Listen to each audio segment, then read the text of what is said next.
Olá! Hoje a gente vai mergulhar de cabeça em um dos livros mais influentes de todos os tempos, Quem Pensa Enriquece, do Napoleon Hill. E olha, um aviso, esse livro vai muito além de ganhar dinheiro. Ele é, na verdade, um verdadeiro mapa para o sucesso, todo construído em volta de um segredo bem poderoso que mudou o jogo para muita gente grande na indústria. Então, bora desvendar isso juntos? E pra gente começar, nada melhor do que uma história real que tá logo no início do livro. É a história de um cara chamado R.U. Darby. Pensa só, em plena corrida do ouro, o tio dele foi pro oeste, começou a cavar, cavou por semanas e, bingo, achou o minério. Eles voltaram para casa, pegaram máquinas pesadas e logo no primeiro vagão de terra já viram que tinham encontrado uma das minas mais ricas do Colorado. A empolgação estava lá no alto, mas aí, alguma coisa estranha aconteceu. O veio de ouro simplesmente sumiu. Eles cavaram, perfuraram, tentaram de tudo, desesperados, mas nada. No fim, completamente frustrados, eles jogaram a toalha. Venderam todo o equipamento para um dono de ferro velho por uma merreca e foram embora. E é aqui que a história dá uma virada inacreditável. O cara do ferro velho, antes de desmontar tudo, resolveu chamar um engenheiro para dar uma olhada. E o cálculo do engenheiro foi de cair o queixo. O veio de ouro estava a apenas 1 metro de onde os Darby tinham parado de cavar. 1 metro. Eles desistiram a um passo de uma fortuna gigantesca, tudo por causa de uma derrota que era só temporária. E essa história, ela ilustra com perfeição a ideia central do Napoleon Hill. A maior riqueza que existe não está debaixo da terra, está dentro da nossa cabeça. O ouro de verdade, o mais valioso, é a força do nosso pensamento quando ele está focado num propósito claro. E isso leva a gente para a grande pergunta do livro. O que é que diferencia quem vai até o fim daqueles que, como Darby, param a um passinho da vitória? Será que tem algum segredo para isso? E a resposta do Hill é um gigantesco sim. E é exatamente esse segredo que a gente vai começar a desvendar agora. Para entender a origem do livro, a gente tem que voltar para uma conversa que aconteceu entre um Napoleon Hill bem jovem e o Andrew Carnegie, que era na época um dos homens mais ricos do mundo. O Carnegie fez um desafio para o Hill. Ele deveria dedicar 20 anos da vida dele, sem ganhar nada por isso, para estudar as pessoas de maior sucesso e criar uma filosofia, um manual de sucesso que qualquer pessoa pudesse seguir. E aqui a coisa fica bem interessante. O Hill diz que esse segredo é citado em todos os capítulos do livro, mais de 100 vezes, só que ele nunca é chamado pelo nome. Ué, por quê? Porque a ideia é que não seja uma fórmula pronta, e sim uma descoberta pessoal. É tipo uma chave que vira na cabeça, mas que só funciona para quem está realmente preparado para enxergar. Bom, então vamos para o primeiro princípio, que é a base de tudo, o verdadeiro ponto de partida de qualquer conquista. E não é só ter uma vontade ou uma esperança. É uma coisa muito, mas muito mais poderosa. Napoleão chama isso de desejo ardente. Sabe, não é só querer algo, é uma obsessão total. É uma certeza tão forte, mas tão forte, que a palavra impossível simplesmente não entra na equação.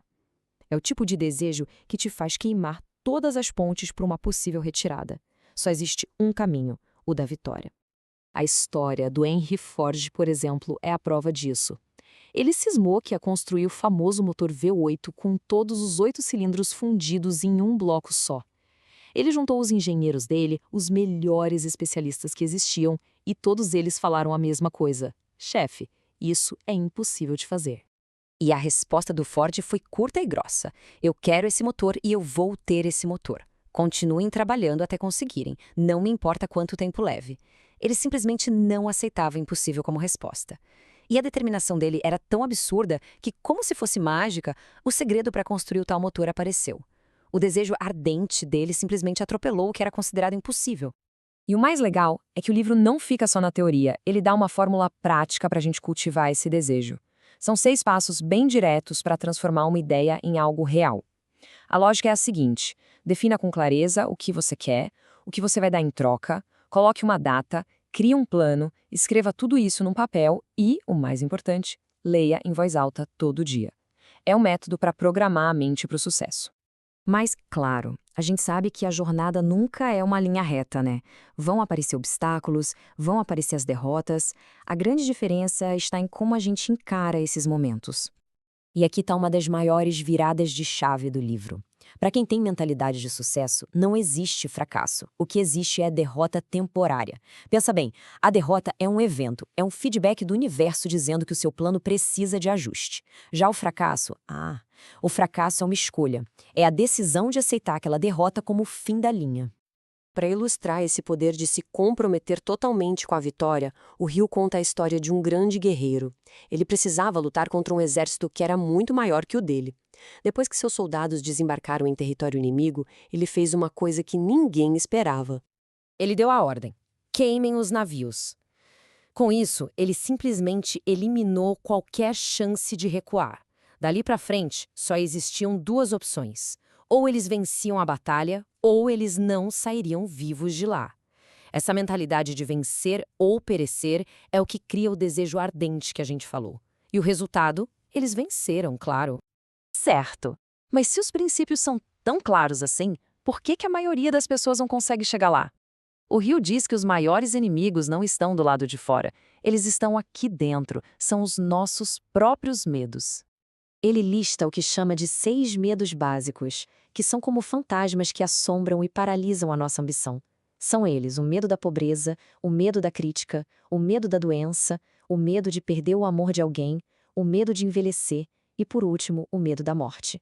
Dominar esses medos é o passo fundamental para a gente liberar o poder da nossa mente. Ok, a gente já entendeu os princípios, os obstáculos. Agora, vamos para a parte prática?